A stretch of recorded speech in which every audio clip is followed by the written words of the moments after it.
آپ کا مزاج کچھ اور تھا. بحیثیت لیڈر آپ بالکل مختلف پائے گئے.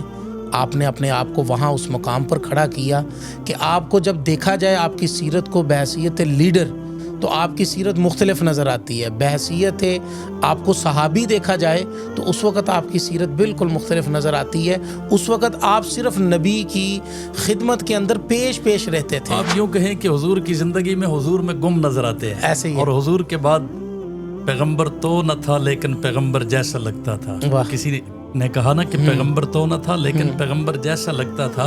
حضور صلی اللہ علیہ وسلم کی پوری جانشینی کا علماء نے لکھا ہے قام مقام الانبیاء. ٹھیک ہے. صدیق اکبر حضور کے بعد مرتدین کے مقابلے میں اور فتنوں کے مقابلے میں ایسے کھڑے تھے کہ وہ لگتا یوں ہے کہ نبوت کا سایہ نبوت کے تھوڑا مقام سا پہ تذکرہ اگر یہاں پر ہو جائے. ہم نے پہلے بھی اس موضوع پر بات کی ہوئی ہے, مجھے یاد ہے اور آپ کو بھی شاید یاد آ جائے گی. ہم نے محرم الحرام کے اندر اس موضوع پہ گفتگو کی تھی. حضور کے بعد جانے کے بعد حضور کے نواسے کس گھر میں ملتے تھے, اس پر آپ نے تھوڑی سی بات کی تھی. حضور صلی اللہ علیہ وسلم حضرت ابو بکر کے ساتھ تعلق جو میں سنوانا چاہ رہا ہوں. میں سمجھ گیا. صرف گھر میں نہیں کھلے عام بھی ملتے تھے. جی بالکل بالکل. اس لیے کہ اپنے نانا کا سب سے قریبی ساتھی ہو اور پھر ان جیسا ہو اور پھر ان کے مصلے پہ بھی ہو, ان کے ممبر پہ بھی ہو. کوئی ایک بات دکھا دی جائے کہ جس میں یہ ثابت ہو رہا ہو کہ حضرت علی نے اپنے بچوں کو روک لیا ہو کہ اب نہیں جانا مسجد نبوی, گھر بدل لیا ہو, شہر بدل لیا ہو. ہوا جی؟ بالکل نہیں. کوئی ہوا؟ دروازے گرانے والی جھوٹیاں کہانیاں سنانے والے ان بے شرموں سے پوچھا جائے کہ تم گستاخی کرتے ہو اہل بیت کی اور انہیں کس انداز میں پیش کرتے ہو, یہ بتاؤ کہ جس گھر میں پیغمبر صلی اللہ علیہ وسلم اپنی بیٹی کو چھوڑ کے دنیا سے رخصت ہوئے وہ گھر چینج کیا حضرت علی اور حضرت فاطمہ نے کہ اب یہ آ گئے ہیں ابو بکر و عمر. مولانا پوڈکاسٹ, مولانا پوڈکاسٹ, مولانا پوڈکاسٹ. اچھا مفتی صاحب, میری جو میں عرض کر رہا ہوں, آپ مجھے بتائیں کہ اماں فاطمہ آپ نے فرمایا کہ حضرت عباس کے ساتھ آئی ہیں نا؟ جی آئی ہیں. حضور صلی اللہ علیہ وسلم کے بعد اماں فاطمہ حضرت ابو بکر کے دربار میں آئی ہیں. جی فتق مانگا. ٹھیک ہے. مانگا نا؟ مانگا ہے تو دے دیتے, کیا عرض تھا؟ ٹھیک ہے. سمپل سی بات ہے. مزید دینے میں کیا کسی اور کی بات بھی آپ نے کہنی ہے تو وہ بھی کہیں. ظاہر نہیں, ساری بات ہے. دیکھیں میں تو سمپل سی بات کرتا ہوں نا کہ جب اماں آ گئی ہیں, کائنات کی وہ ہستی جس کے لیے نبوت بھی کھڑی ہو جاتی تھی, جس کے ہاں نبوت جب پوری دنیا سے پھر کر اپنے اسفار سے واپس آتی تو سب سے پہلے جس دربار میں جاتی, جس گھر میں جاتی, جس کو عزت بخشتی, جن نواسوں کو اٹھا کر چومتی, جن نواسوں کو دیکھتی, جس بیٹی کے پاس جاتی جن سے سب سے زیادہ محبت کرتی, جب وہ بیٹی آ گئی تھی اور حضرت عباس ساتھ آ گئے تھے, آپ کہہ رہے ہیں ساتھ آ گئے تھے, دربار میں آ گئے تھے, کہہ دیا, فتق مانگ لیا, تو دینے میں کیا حرج تھا؟ ٹھیک ہو گیا. بات جو سمجھنے والی ہے وہ یہ ہے کہ حضرت صدیق اکبر کا جہاں تک اپنا اختیار تھا وہ ان کا اپنے مال پہ تھا. انہوں نے فرمایا میرے مال میں سے جتنا لینا ہے لے لیں. اور ساتھ یہ بھی بخاری شریف میں روایت موجود ہے کہ میں اپنی ہر قرابت سے اپنے پیارے محبوب کی قرابت کو ترجیح دیتا ہوں. ٹھیک ہو گیا.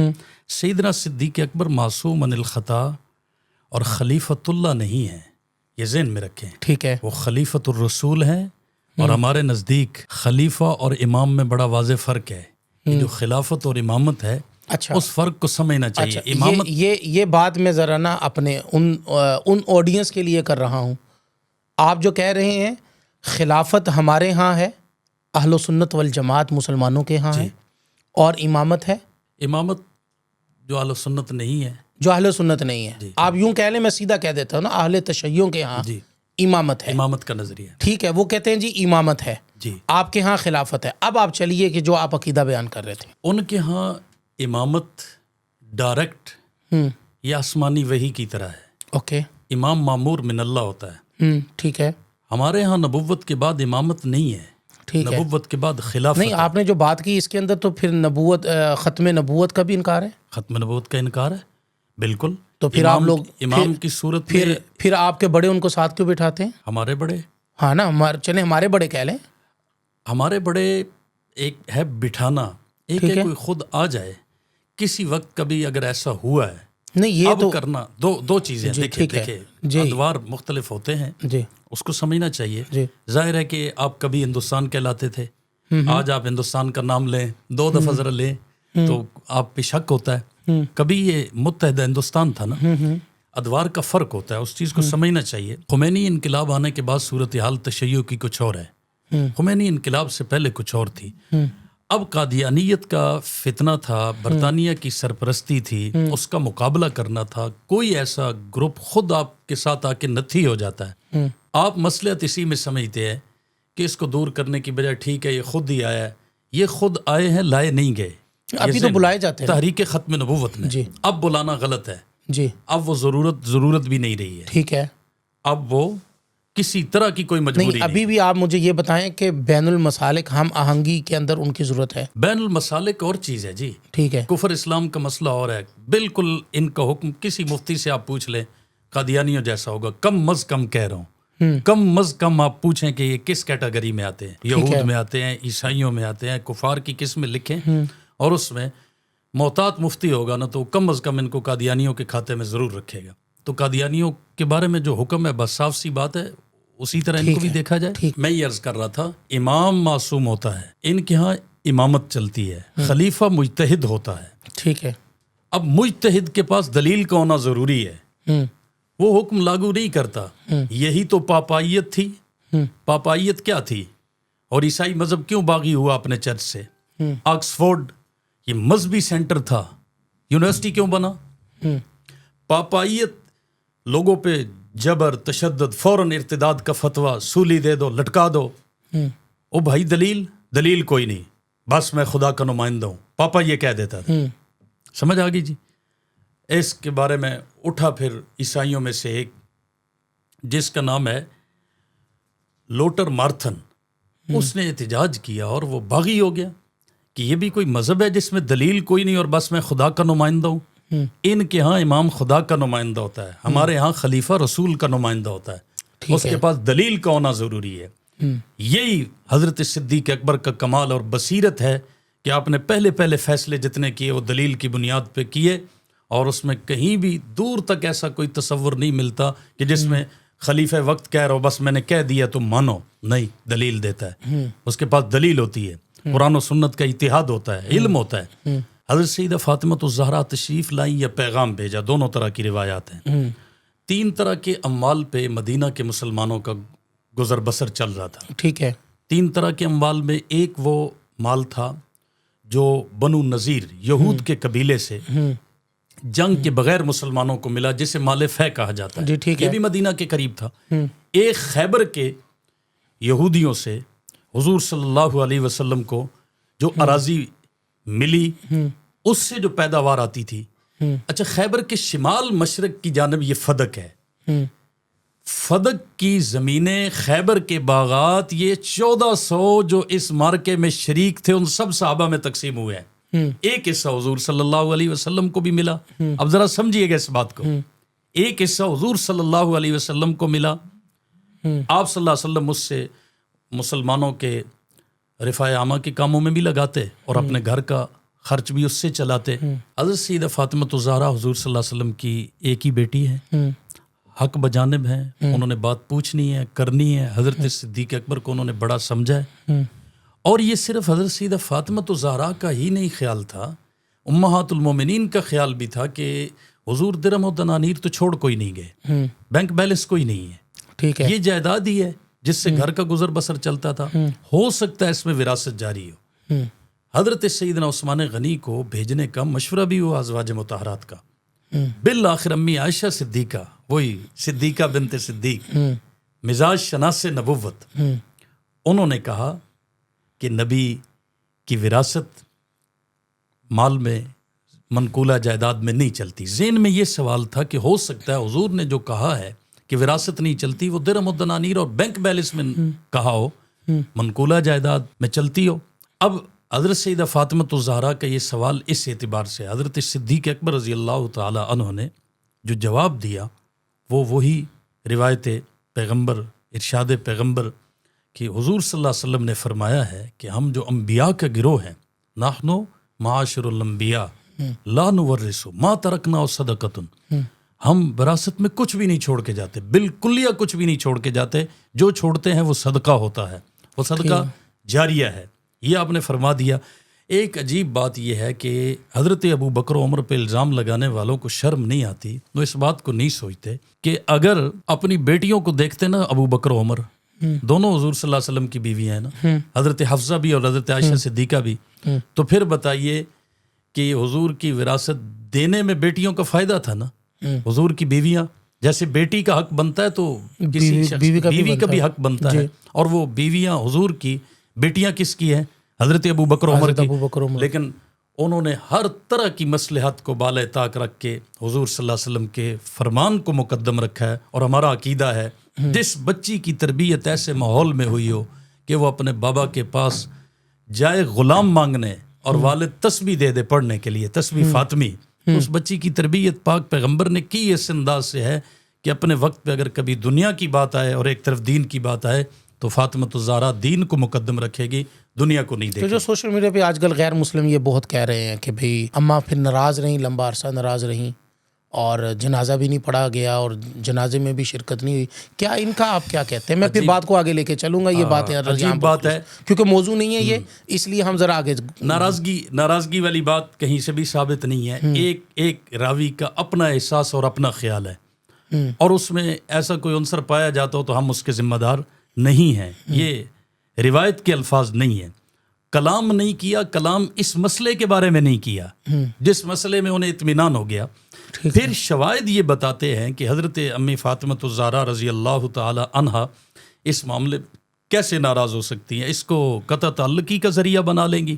نہیں، اس لیے کہ حضرت اسماء بنت امیس زوجہ صدیق اکبر یہ آخری وقت میں تیمارداری میں مصروف ہیں حضرت سیدہ فاطمہ الزہرا کے پاس، ٹھیک؟ پھر جنازہ، 3 روایات ہیں حضرت سیدہ فاطمہ الزہرا کا جنازہ پڑھانے کے بارے میں۔ ایک روایت ہے حضرت علی المرتضیٰ کے متعلق، ایک ہے حضرت عباس کے متعلق، لیکن زیادہ جس روایت کے ساتھ اور بھی شواہد کھڑے ہیں وہ یہی ہے کہ حضرت صدیق اکبر نے جنازہ پڑھایا، اور وجہ بھی سمجھ میں آتی ہے۔ حضرت صدیق اکبر مسجد نبوی کے امام بھی تھے، مسلمانوں کے حکمران بھی تھے، اور قدیم الاسلام بھی تھے۔ حضور صلی اللہ علیہ وسلم اپنی زندگی میں جنازہ خود پڑھاتے تھے۔ بالکل، آپ کے بعد جنازہ پڑھانے کے لیے کیا دیکھا جائے گا؟ امام کو دیکھا، قدیم الاسلام ہونا دیکھا جائے گا، مسجد نبوی کا امام ہونا دیکھا جائے گا، اور مسلمانوں کا حکمران ہونا دیکھا جائے گا۔ یہ تینوں خوبیاں حضرت سیدنا صدیق اکبر میں پائی جاتی ہے، اس لیے حضرت سیدہ فاطمہ الزہرا رضی اللہ تعالی عنہا کا جنازہ حضرت صدیق اکبر نے پڑھایا ہے، اور اہلیہ تیمارداری میں مصروف رہی ہے۔ یہ کس بات کے دلائل ہیں کہ وہ اس معاملے کی وجہ سے ناراض ہوئی ہوں گی؟ اب بات چیت نہ کرنا، حضرت صدیق اکبر کو عرصہ کتنا ملا ہے جی؟ 2 سال 3 مہینے۔ 2 سال 3 مہینے میں مارکے دیکھیں، جنگیں دیکھیں۔ اچھا، حضرت صدیق اکبر مدینہ میں رہے کتنا عرصہ ہے، اس کو بھی دیکھنا ہوگا۔ ساتھ یہ بھی دیکھنا ہوگا کہ حضرت سیدہ فاطمہ الزہرا کے لیے وہ غیر محرم ہے، جی، روحانی تعلق اپنی جگہ پہ، غیر محرم تو ہے۔ حضرت فاطمہ الزہرا کا کون سا بھائی ایسا پہلے ان سے کلام تھا جو اب بعد میں فدق کی وجہ سے کرنا چھوڑ دیا ہو؟ یہ بات ہی بے تکی ہے۔ ٹھیک ہے، آپ مجھے بتائیں کہ ہم بات کو اپنے موضوع کی طرف لے کے چلتے ہیں۔ آپ نے جیسا کہ ابھی فرمایا کہ صدیق اکبر رضی اللہ تعالیٰ عنہ کو 2 سال 3 ماہ ملے۔ ان 2 سال 3 ماہ کے اندر کون کون سے ایسے کارنامے تھے جو رہتی دنیا تک سنہری حروف سے لکھے گئے؟ مولانا، وقت کے اختصار کے پیش نظر میں 4 باتیں کہوں گا، اور یہ 4 باتیں ایسی ہیں کہ علماء کے لیے، طلباء کے لیے، پڑھنے پڑھانے والوں کے لیے بھی بڑی مفید ہیں۔ حضرت صدیق اکبر رضی اللہ تعالیٰ عنہ نے حضور کی رحلت کے بعد کتاب پیغمبر کی حفاظت بھی کی ہے، ٹھیک ہے، جماعت پیغمبر کی حفاظت بھی کی ہے، نظام پیغمبر کی حفاظت بھی کی ہے، منصب پیغمبر کی حفاظت بھی کی ہے۔ بے شک، کیسے؟ سبحان اللہ۔ قرآن مجید جمع ہوا کتابی صورت میں حضرت صدیق اکبر کے دور میں، بالکل ایسے صحابہ کرام کو جو آپ نے سنبھالا دیا حضور کی رحلت کے فوراً بعد، وہ صدیق اکبر ہی دے سکتے ہیں۔ بالکل، حضرت فاروق اعظم کی کیا کیفیت تھی، لیکن حضرت صدیق اکبر رضی اللہ تعالیٰ عنہ فوراً وہ کردار ادا کیا جو انہی کا خاصہ تھا، حوصلہ دیا، تحمل، صبر سے۔ حالانکہ حضور سے پیار کتنا ہے، بے حال سب سے زیادہ انہیں ہونا چاہیے تھا، لیکن جانشین تو جانشین ہوتا ہے نا، وہ بھی رونا شروع کر دے تو باقی روتے ہوئوں کو چپ کون کرائے گا؟ بالکل ایسے، جماعت پیغمبر کو بھی سنبھالا، نظام پیغمبر کو بھی سنبھالا۔ زکوٰۃ حضور کے نظام کا حصہ ہے، صحیح ہے۔ پورا اسلام حضور سب سے صلی اللہ پہلے علیہ یہی وسلم کا فتنہ دیا اٹھا تھا۔ منکرین اصل میں 9 فتنے اٹھے، ٹھیک ہے، 9 مختلف قبیلے، ان میں سے 7 تو وہ تھے جو سرے سے اسلام سے پھر گئے، اچھا ایک قبیلہ وہ تھا جو زکوٰۃ کا منکر ہوا، ایک قبیلہ وہ تھا جنہوں نے ختم نبوت کا انکار کیا ہے، مسلمہ کذاب۔ جی اور پھر حضرت صدیق اکبر رضی اللہ تعالیٰ عنہ کس انداز سے اور کس جوان مردی سے وہ جو ایک خاص حضور سے نسبت تھی روحانی، اسی کے پیش نظر اس میں کسی کے مشورے کی بھی ضرورت محسوس نہیں کی، ورنہ بعض آراء ایسی آ رہی تھی کہ آپ ذرا تھوڑا سا برداشت کر لیں۔ حضرت صدیق اکبر کا کمال یہ ہے کہ انہوں نے ہر محاذ پہ اسلام کی وہ جوان مردی بتائی ہے، اور اس کا روب پڑا کہ یار مسلمان اتنے دلیر ہیں، ابھی پاک ان کے پیغمبر کی رحلت ہوئی ہے، ہم یہ سوچ رہے تھے یہود و نصارہ کہ اولاد کوئی نہیں، مشن کون سنبھالے گا، انہوں نے تو ہماری نیندیں آرام کر دی ہے، ہر لشکر روانہ، جیش اسامہ ہے تو اس کو روانہ کیا، منکرین زکوٰۃ ہے تو ان کی طرف فوراً لشکر روانہ کیا،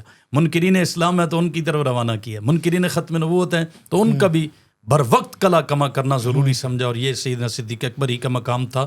تو منصب پیغمبر کی حفاظت بھی کی، جماعت پیغمبر کی حفاظت بھی کی، کتاب پیغمبر کی حفاظت بھی کی، اور نظام مصطفیٰ اور نظام پیغمبر کی حفاظت بھی کی ہے۔ یہ سیدنا صدیق اکبر رضی اللہ تعالیٰ عنہ کے کارنامے ہیں۔ جمادی الاخری میں جیسے ان کی رحلت ہے، ایسے ہی حضرت نے جو منکرین ختم نبوت اور منکرین زکوٰۃ کے خلاف مار کے لڑے ہیں، وہ بھی جمادی الاخری کے دن تھے، جیسے ہم نے کتابوں میں پڑھا۔ اس لیے علماء کو چاہیے کہ اس تذکرے کو عام کریں اور خدمات ختم نبوت کے تذکرے گویا کو کہ اجاگر آپ کی اس گفتگو کے اندر ہم یہ کہہ سکتے ہیں کہ صدیق اکبر بحیثیت صحابی آپ کا مزاج کچھ اور تھا، بحیثیت لیڈر آپ بالکل مختلف پائے گئے۔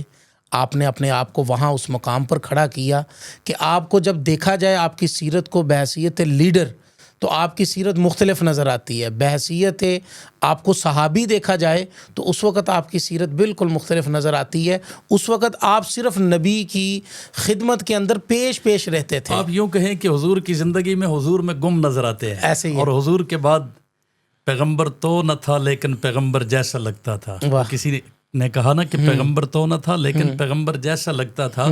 حضور صلی اللہ علیہ وسلم کی پوری جانشینی کا علماء نے لکھا ہے قام مقام الانبیاء۔ ٹھیک ہے، صدیق اکبر حضور کے بعد مرتدین کے مقابلے میں اور فتنوں کے مقابلے میں ایسے کھڑے تھے کہ وہ لگتا یوں ہے کہ نبوت کا سایہ نبوت کے تھوڑا سا مقام پہ تذکرہ اگر یہاں پر ہو جائے، ہم نے پہلے بھی اس موضوع پر بات کی ہوئی ہے، مجھے یاد ہے اور آپ کو بھی شاید یاد آ جائے گی، ہم نے محرم الحرام کے اندر اس موضوع پہ گفتگو کی تھی۔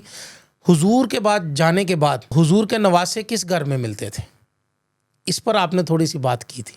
حضور صلی اللہ علیہ وسلم حضرت ابو بکر کے ساتھ تعلق جو میں سنوانا چاہ رہا ہوں میں سمجھ گیا، صرف گھر میں نہیں کھلے عام بھی ملتے تھے۔ جی بالکل بالکل وہی اس لیے کہ اپنے نانا کا سب سے قریبی ساتھی ہو، اور پھر ان جیسا ہو، اور پھر ان کے مسلح پہ بھی ہو، ان کے ممبر پہ بھی ہو، کوئی ایک بات دکھا دی جائے کہ جس میں یہ ثابت ہو رہا ہو کہ حضرت علی نے اپنے بچوں کو روک لیا ہو کہ اب نہیں جانا مسجد نبوی، گھر بدل لیا ہو، شہر بدل لیا ہوا جی بالکل نہیں کوئی ہوا؟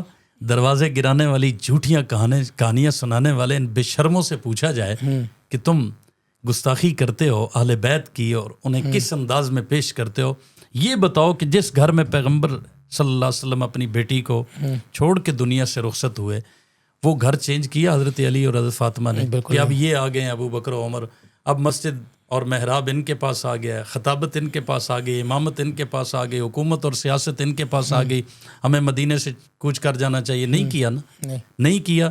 جب اس گھر میں رہے، اس گھر کو اپنا گھر سمجھا اور پھر ان کے گھر کو بھی اپنا گھر سمجھا۔ حضرت امی عائشہ صدیقہ کو اپنی نانی سمجھا اور حضور صلی اللہ علیہ وسلم کے جانشین کو اپنے نانا جیسا سمجھا۔ حضرت سیدنا حسن و حسین کا بہت پیار حضرت صدیق اکبر رضی اللہ تعالیٰ عنہ سے، اور ویسے ہی ان سے پیار کرتے تاکہ انہیں اپنے نانا کی کمی محسوس نہ ہو۔ آنے والی نسل کے لیے آپ کیا کہیں گے کہ جو آج کل پاکستان کے اندر یوم شہید فاطمہ منایا گیا ہے، ایام فاطمی، جو حضرت فاطمہ رضی اللہ تعالیٰ عنہ کے حوالے سے جو انہوں نے جو ہے وہ بورڈ اور بینر لگائے ہیں کہ فاطمہ رضی اللہ تعالیٰ عنہ کی شہادت کے حوالے سے، آنے والے دنوں میں اگر ہم نے اس کے اوپر بات نہ کی تو آپ کو لگتا نہیں ہے کہ عام پبلک سمجھنا شروع ہو جائے گی کہ حضرت فاطمہ بھی شہید ہوئی تھی؟ وہ ہمارے محتاج نہیں ہے جی، میں تو اس بات پہ یقین رکھتا ہوں۔ نہیں لیکن بات تو کرنی پڑے گی جی، بات کرتے ہیں، لیکن ہم نے اپنے ایمان عقیدے کو بچانے کے لیے بات کرنی ہے، اوریجنل بات لیکن خدا نخواستہ ہم نہیں کریں گے نا، جی